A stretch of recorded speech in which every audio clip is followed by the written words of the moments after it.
BSSC से मांग करूंगा कि तुरंत इसकी जांच को मतलब 1 घंटे के अंदर, क्योंकि इसमें कोई बहुत जांच करनी नहीं है, सिर्फ प्रश्न पत्र का मिलान करना है। क्योंकि यदि किसी के व्हाट्सएप पर वो प्रश्न पत्र आ गया हो तो उसके साथ टाइम भी आ जाता है।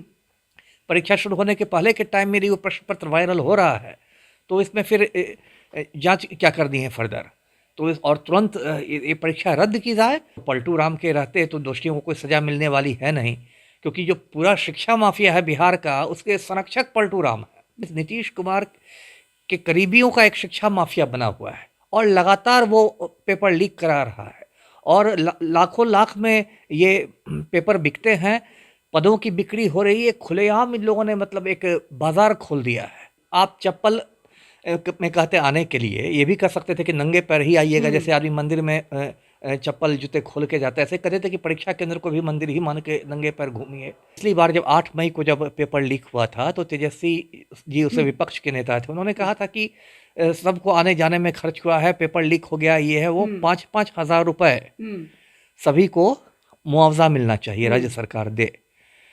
तो उसमें 6 लाख अभ्यर्थी थे बीपीएससी में और ये बीएसएससी में 9 लाख अभ्यर्थी हैं। तो अब मैं आपके चैनल के माध्यम से तेजस्वी जी को उनकी बात याद दिलाता हूँ और ये कहता हूँ कि ठीक है, इस बार तो आप सत्ता में हैं, अब तो आपके पास विपक्ष वाली बात नहीं ना है कि मैं विपक्ष में हूँ, अब तो आप सत्ता में हैं, तो आप दिलवाइए सबको। छात्रों को आंदोलन इस पर करना चाहिए, शांतिपूर्ण करना चाहिए, मैं बराबर कर रहा हूँ। लेकिन भट्टी साहब के लिए भी एक अग्नि परीक्षा का समय है। ये जो पेपर लीक हुआ है, उनको एक एसआईटी बनाकर, एक स्पेशल इन्वेस्टिगेशन टीम बनाकर खुद से मॉनिटरिंग करके बिल्कुल पीछा करना चाहिए पेपर लीक करने वाला को। कि मुख्यमंत्री के करीबियों का एक ये है, कॉकस बना हुआ है, कॉकस है, जो मुख्यमंत्री के बिल्कुल करीबी लोग हैं, जिनको सत्ता का संरक्षण मिला हुआ है, वो पूरा शिक्षा माफिया चला रहे हैं।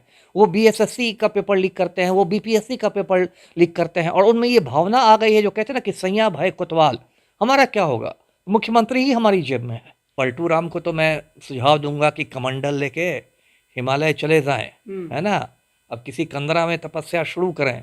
नमस्कार, आप लाइव बिहार देख रहे हैं। मैं हूं राजमोहन तिवारी।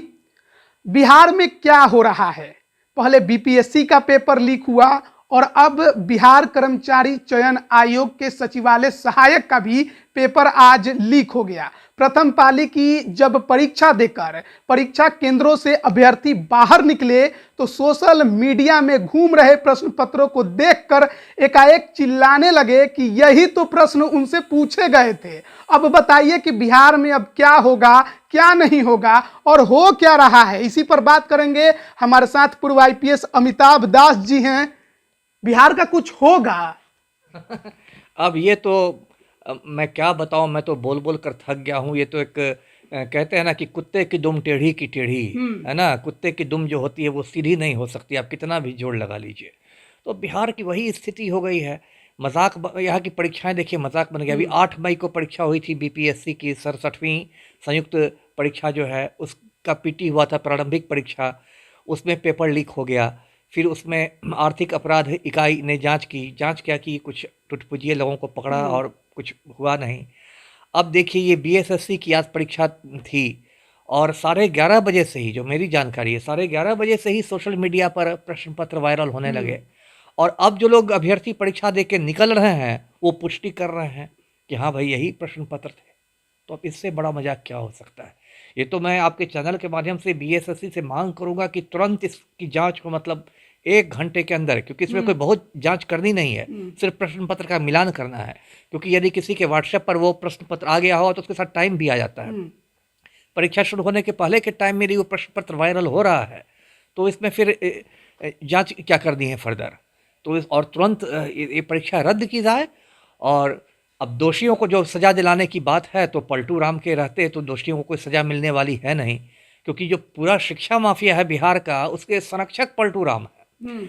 आपको याद होगा मैंने 8 मई को भी राज्यपाल महोदय को पत्र लिखा था और मैंने कहा था कि मुख्यमंत्री सचिवालय के अधिकारियों का इसमें हाथ है, पेपर लीक कराने में नीतीश कुमार के करीबियों का हाथ है। आज भी मैं आपके चैनल के माध्यम से कह रहा हूं कि नीतीश कुमार के करीबियों का एक शिक्षा माफिया बना हुआ है और लगातार वो पेपर लीक करा रहा है और लाखों लाख में ये पेपर बिकते हैं, पदों की बिक्री हो रही है खुलेआम। इन लोगों ने मतलब एक बाजार खोल दिया है, नौकरियों का बाजार खुला हुआ है। उसमें आम आदमी जो है, जो गरीब तबके के लोग हैं, उनके लिए कोई रास्ता नहीं है। बहुत ये दुर्भाग्यपूर्ण स्थिति है। बीएसएससी जब परीक्षा के संबंध में सूचना जारी करती है तो वो कहती है कि आप अभ्यर्थी कितने भी ठंड पड़े चप्पल में आएंगे, जूता नहीं पहन सकते। पारदर्शिता के लिए ये अभ्यर्थी कहते हैं कि हमें ओएमआर शीट का कार्बन कॉपी दीजिए और क्वेश्चन बुकलेट दीजिए।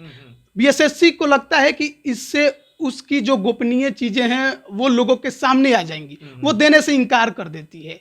और उसके बाद भी आप एक परीक्षा सही से कंडक्ट नहीं करा पाते हैं, इस आयोग पर क्या भरोसा करे आदमी? क्या भरोसा होगा बताइए आप ही। ये तो अब विशुद्ध नौटंकी ना हुई। आप चप्पल में कहते आने के लिए ये भी कर सकते थे कि नंगे पैर ही आइएगा, जैसे आदमी मंदिर में चप्पल जूते खोल के जाता है, ऐसे कहते थे कि परीक्षा केंद्र को भी मंदिर ही मान के नंगे पैर घूमिए। लेकिन असली जो चीज़ है, जो पेपर है, उसको आप लीक होने से नहीं रोक सके तो आपकी क्या विश्वसनीयता रहेगी? ये तो ऊंची दुकान फीका पकवान वाली बात है। एक तरफ आप इतनी बड़ी बड़ी बात कर रहे हैं, ये कीजिए, हम आपको ओएमआर शीट नहीं देंगे, ये नहीं देंगे, प्रश्न पत्र नहीं देंगे। देखिए प्रश्न पत्र क्यों नहीं देंगे, ये तो बहुत ज़्यादा मेरी समझ में भी नहीं आ रहा है क्यों नहीं देंगे। बचपन से लेके आज तक हम लोगों ने जितने परीक्षाएं दी, कम से कम प्रश्न पत्र तो हम लोग लेके घर आते रहे हैं। तो ये सब हो रहा है और पेपर लीक हो रहा है। बिहार भ्रमण करवाते हैं। बिहार भ्रमण, चलिए भ्रमण में आप ये कह सकते हैं कि अपने नज़दीक में केंद्र को नहीं दिया जाता है, जिससे कि दूर में व्यक्ति जाए तो कदाचार की संभावना कुछ घटे।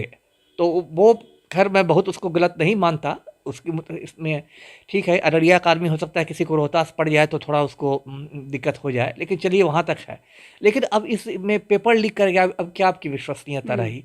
और ये लगातार हो रहा है, एक के बाद एक हो रहा है। बीएसएससी में तो ये नया है भी नहीं। 2017 में प्रथम इंटर स्तरीय का पीटी का पेपर लीक हो गया था।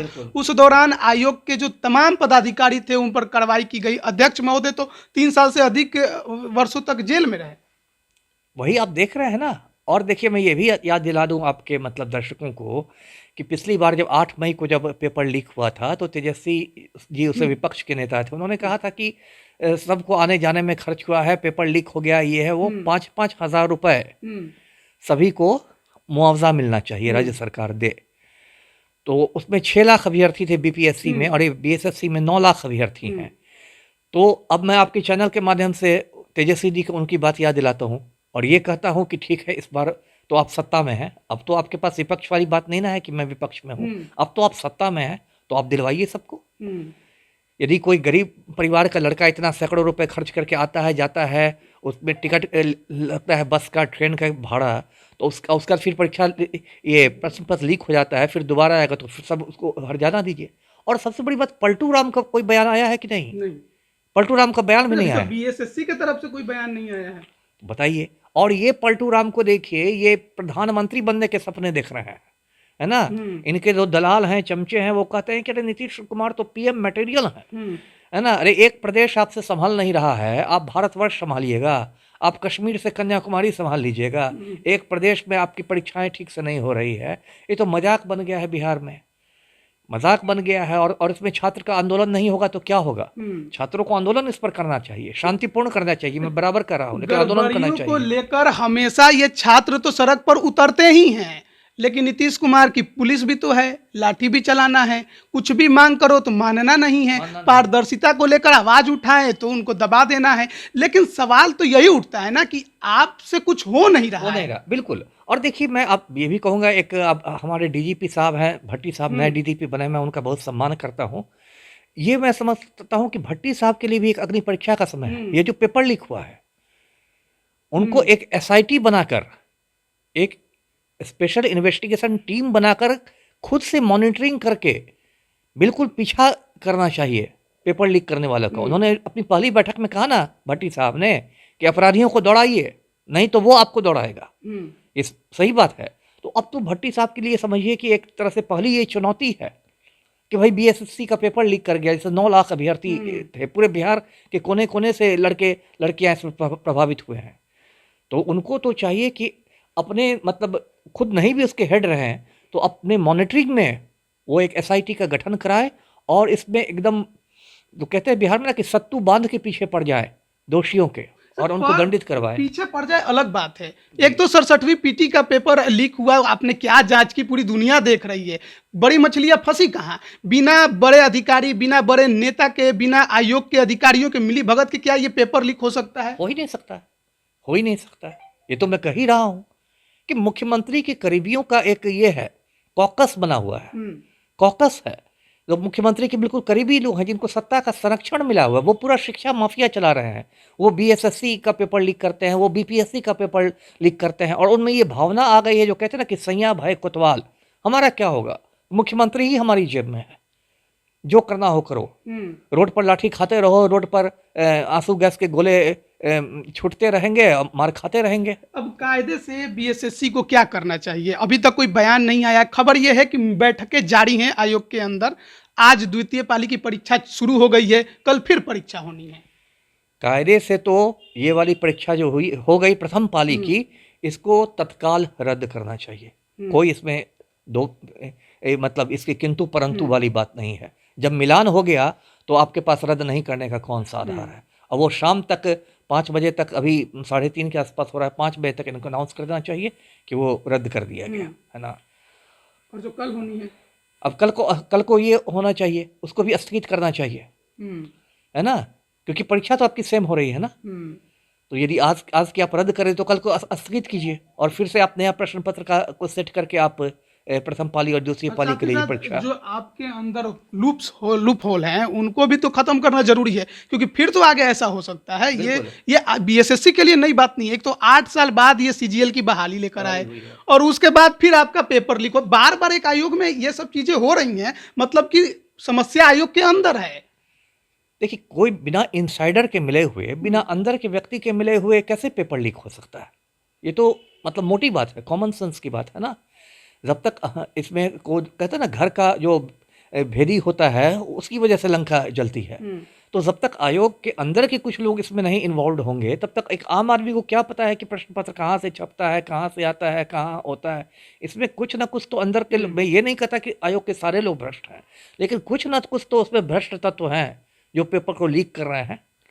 पैसे लेकर उनका गठजोड़ है, बड़े बड़े नेताओं से, बड़े बड़े अधिकारियों से गठजोड़ है, और तब ऐसा हो रहा है। मुझे याद है सर कि हाल 1 साल पहले की बात है, जब पूर्व बीएसएससी के अध्यक्ष वरिष्ठ आईएएस अधिकारी सुधीर कुमार पहुंचे थे गर्दनीबाग थाने में, और वहां पर वो तमाम नेताओं और अधिकारियों के खिलाफ एफआईआर करना चाहते थे। जालसाजी का उन्होंने मुद्दा बनाया था, और कहा था कि फंसाने की कोशिश की गई, और ये भी कहा था, कहीं ना कहीं ये बात सामने आई थी, खुलकर तो उन्होंने नहीं कहा था, लेकिन हर कोई मान रहा था कि बीएसएससी में जो पेपर लीक 2017 में हुआ था, उसी से ये जुड़ा हुआ मुद्दा था। नहीं है ही। देखिए, अब आपने अच्छी एक चर्चा की, दर्शकों को मैं याद दिला दूं, मिस्टर सुधीर कुमार बहुत सीनियर आईएएस हैं, बिहार के 87 बैच के हैं, बिहार के गृह सचिव रह चुके हैं। वो गए थे पटना में गर्दनीबाग में जो अनुसूचित जाति जनजाति थाना है, उसमें उन्होंने मतलब लगभग 50 पन्नों का दरखास्त दिया था, और उसमें जो पलटू राम है मुख्यमंत्री हमारे नीतीश कुमार, उस पर उन्होंने सीधे सीधे जालसाजी का आरोप लगाए थे।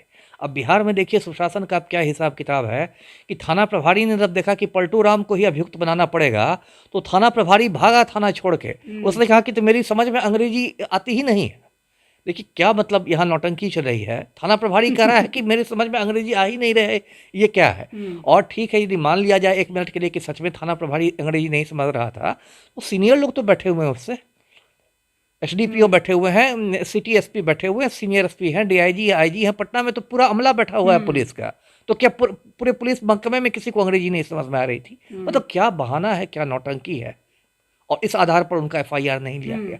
अब बताइए एक आम आदमी की क्या स्थिति होगी जब एक व्यक्ति जो कि बिहार का होम सेक्रेटरी रह चुका है, गृह सचिव रह चुका है, उसका एफआईआर नहीं लिया गया, और जो दलित समुदाय से आते हैं, तो बताइए एक आम आदमी जो सड़क पर चलता आदमी है, क्या उसको इस व्यवस्था में, इस सिस्टम में न्याय मिल सकता है? माना जाए सर कि जब तक बिहार में अब सत्ता का परिवर्तन, खासकर जो सीएम की कुर्सी है, वो जब तक नहीं बदलेगा तब तक बिहार नहीं सुधरेगा। अब ये तो है ही। पलटू राम को तो मैं सुझाव दूंगा कि कमंडल लेके हिमालय चले जाएं, है ना। अब किसी कंदरा में तपस्या शुरू करें, है ना। ऐसे भी हमारे जो भारतीय संस्कृति में कहते हैं ना, एक 4 आश्रम हैं, एक ब्रह्मचर्य है, एक गृहस्थ है, एक वानप्रस्थ है, और उसके बाद संन्यास है। तो इनका तो वानप्रस्थ का भी समय गुजरा जा रहा है, अब तो संन्यास का समय आ गया। तो पलटू राम को चाहिए कि कमंडल लेके, गंगा जल लेके हिमालय के लिए रवाना हो जाए। बिहार इनसे संभल नहीं रहा है, प्रधानमंत्री तो बनने वाले हैं नहीं, तो आडवाणी जी की तरह परमानेंट भावी में ही रहेंगे। तो ये है। आखिरी सवाल आपसे, आपको उम्मीद है कि उप मुख्यमंत्री तेजस्वी यादव ने जो बीपीएससी पेपर लीक के दौरान अभ्यर्थियों को मुआवजा दिलवाने की बात कही थी, अब खुद जब सत्ता में है तो वो ऐसा काम करेंगे? अब देखिए, ज़्यादा उम्मीद नहीं है, मैं ईमानदारी से कहता हूँ कि ज़्यादा उम्मीद नहीं है, क्योंकि देखिए सत्ता का एक अलग चरित्र ही होता है। विपक्ष में लोग बड़े बड़े बात करते थे, अब हमारे मोदी जी को देखिए, वहाँ बैठे हुए यशस्वी प्रधानमंत्री, उस सब के अकाउंट में 15 लाख रुपए ही भेज रहे थे। लेकिन सत्ता में आने के बाद क्या हुआ, 8 साल तो बीत गए, है ना। आज भी मैंने अपना अकाउंट चेक किया है, 15 लाख नहीं आया है। तो सत्ता का चरित्र ही होता है। और फिर वो लोग बात बनाने लगते हैं, बोलेंगे कि नहीं ये तो जुमलेबाजी थी, ये है वो है। लेकिन तेजस्वी जी को सोचना चाहिए कि यदि इस तरह से नहीं करते हैं तो उनकी अपनी विश्वसनीयता खत्म हो जाएगी। जी, धन्यवाद आपका हमारे साथ जुड़ने के लिए। देखिए, बीएसएससी सीजीएल 3 प्रथम पाली की आज जैसे ही परीक्षा शुरू हुई, जो प्रश्न पत्र थे वो सोशल मीडिया में घूमने लगे। पहले तो लगा कि हो सकता है कि अफवाह भी उड़ी हो, लेकिन जब परीक्षा देकर अभ्यर्थी परीक्षा केंद्रों से बाहर निकले तो उन्होंने इस बात की पुष्टि की कि जो जो प्रश्न पत्र सोशल मीडिया में घूम रहे थे, बिल्कुल वही सवाल उनसे पूछे गए हैं। अब द्वितीय पाली की परीक्षा शुरू तो हो गई है, कल भी परीक्षा होनी है। ऐसे में अभ्यर्थी अब किस विश्वास के साथ परीक्षा दे पाएगा, ये सोचने वाली बात है। बिहार एसएससी जो है उसके कारनामे कोई नए नहीं है, पहले भी पेपर लीक हुए हैं, एक बार फिर हो गए हैं और लगातार ऐसा होता रहता है। पारदर्शिता के नाम पर इस आयोग ने आज तक कुछ भी नहीं किया। अभ्यर्थियों से बात करना भी ये मुनासिब नहीं समझता है आयोग और इसके अधिकारी। लेकिन देखिए, अब पेपर लीक है, अभी तक चुप्पी है। खबर यह है कि अंदर बैठक चल रही है, क्या कुछ फैसला और प्रतिक्रिया आता है आयोग का, वो भी हम आप तक जल्द पहुंचाएंगे। आप बने रहिए लाइव बिहार के साथ। आप सभी का बहुत बहुत धन्यवाद। लाइव बिहार यूट्यूब पर सब्सक्राइब और फेसबुक पर लाइक जरूर करें।